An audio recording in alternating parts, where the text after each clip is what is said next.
In Tech Watch, recent ransomware attacks on major U.S. corporations have shown just how vulnerable any business in the U.S. can be to hackers. Just last month, a massive hit took out operations at Colonial Pipeline, which handles some of the country's most critical gas lines.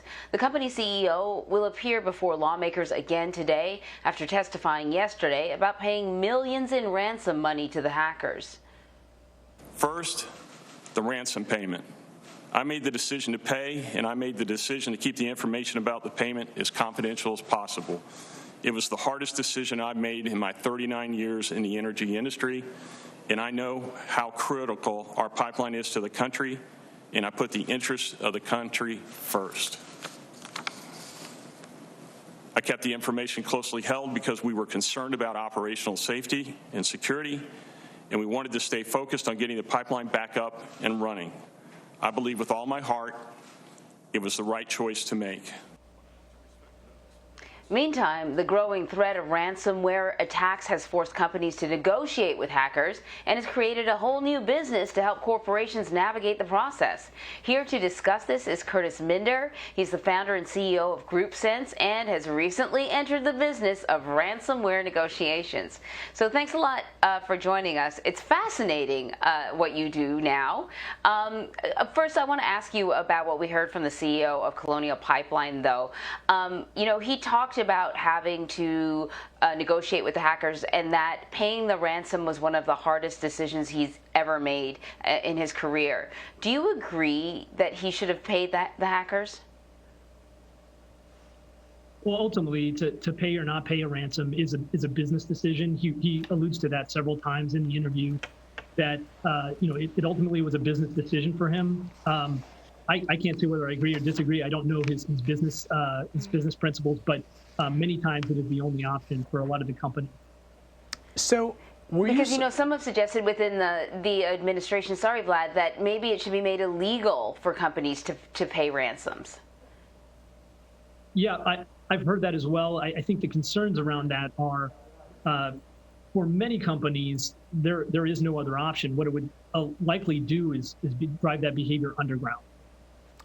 Were you surprised, as I was, that the company did not have multi-factor authentication?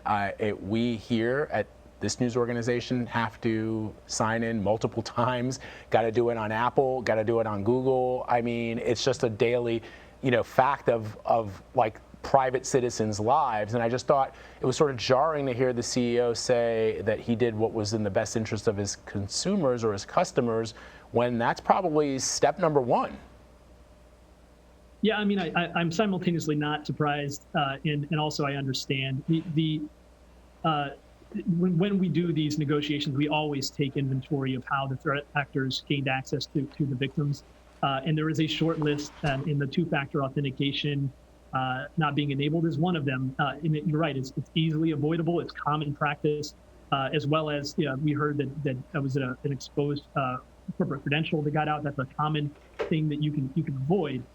What I do understand, though, is larger companies have a lot of systems, a lot of legacy systems, and some of those systems just don't support that. And so it's complex, right? They have we use the word attack surface. They have a very large attack surface, and it is difficult to get your arms around all of that all of the time. So the New Yorker did like a really interesting profile piece on you, and I thought it was just so fascinating what you do, because you think of this as, when you're negotiating with hackers, as a primarily sort of a tech-oriented job, but really you identify these soft skills because the hackers of today, the ransomware hackers of today, are somewhat different than, the maybe a hostage taker.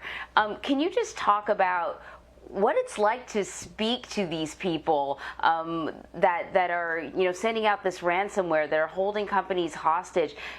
I know it's difficult to get a sense of what someone's like through the computer screen, but I guess that's what I'm kind of asking you. Like, what are they like? Well, it depends. There's several different kinds of ransomware actors. Primarily, we're dealing with the ransomware groups, or they're often called in the media, they call them gangs. Those folks are highly organized, and they operate much like a business. There's hierarchies. It is not uncommon for us to hear one of the threat actors say, hey, look, I'm not approved to give you that level of discount. Let me go talk to my manager, that sort of thing. So it's very organized. On the other side of the spectrum, you have individual actors who are a little bit more volatile, and they're often less predictable. And that's where the human element becomes a little bit more important. So this morning, U.S. National Security Advisor Jake Sullivan spoke about the rise in ransomware attacks. I want to play a bit of what he had to say. Ransomware is a national security issue, especially as it relates to ransomware attacks on the operations of critical infrastructure. When a ransomware attack causes the shutdown of a pipeline, or causes major disruption to food supplies, or causes some disruption to an electricity grid, that is a national security issue. All right, so Kurtis, if it's a national security issue and the United States does not negotiate or pay ransom to terrorists, should the position of companies be similar? Because it seems like what Mr. Sullivan is saying is that this is a threat to the very lives of the people here in this country, perhaps not physically, but in other myriad ways. And given that there's a reason why we don't pay ransoms to terrorists, one would assume that that may ultimately be the policy of the United States going forward. What do you make of that? Well, first, I'm grateful that this is getting the attention that it needs. Finally, we've been doing this for a couple of years now, and I can tell you that there are thousands of small businesses and medium businesses in the country that have been affected by this negatively for the last 2 years, and it wasn't a national security issue until the pipeline situation. So I'm glad it's getting the attention it needs, but I think that his comments are actually short-sighted in that you're not accounting for these small businesses who, unlike some of the larger companies, don't have the facilities or capabilities to do the defense, the necessary defense. I'm talking about like print shops, flower shops, small business owners. And they're in a position where it's pay the ransom or go out of business. And so, I do think that the government paying attention is good. I think they need to take a larger holistic view of all of the potential victims that are being. So wait, can I just ask a follow-up real quick, Kurtis? Would that mean then, that's a good point that you raise about the small businesses who may be affected by these ransomware attacks.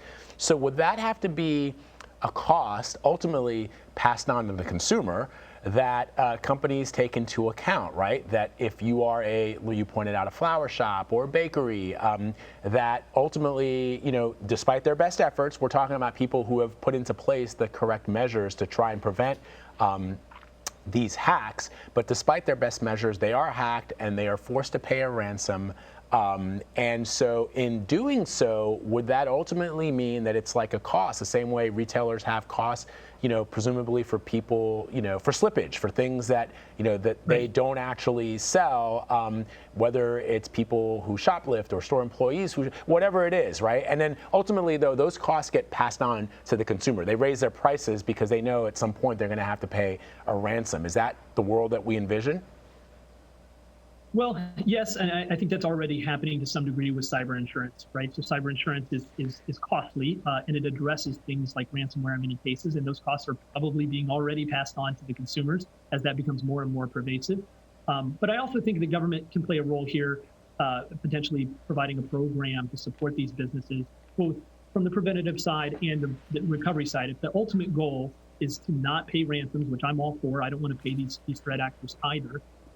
Then maybe a comprehensive program that helps companies recover without paying the ransom would do that, and it would be a more comprehensive approach.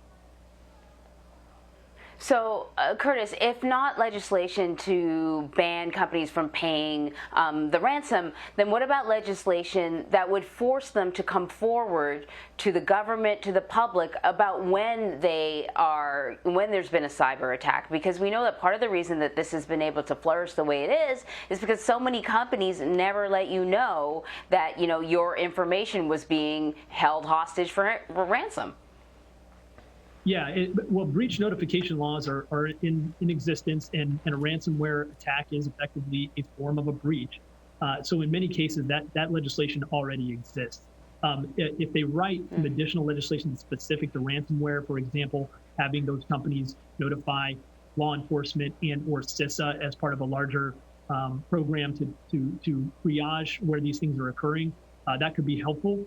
But as far as breach notification, letting the local governments know and letting their affected clients know, that legislation, for the most part, already exists. Kurtis Minder, thank you very much. Thank you so much. And testimony from Colonial Pipeline CEO Joseph Blount continues today on Capitol Hill. He will face questions from the House Homeland Security Committee during its hearings on cyber threats. You can stream it right here on CBSN from noon Eastern.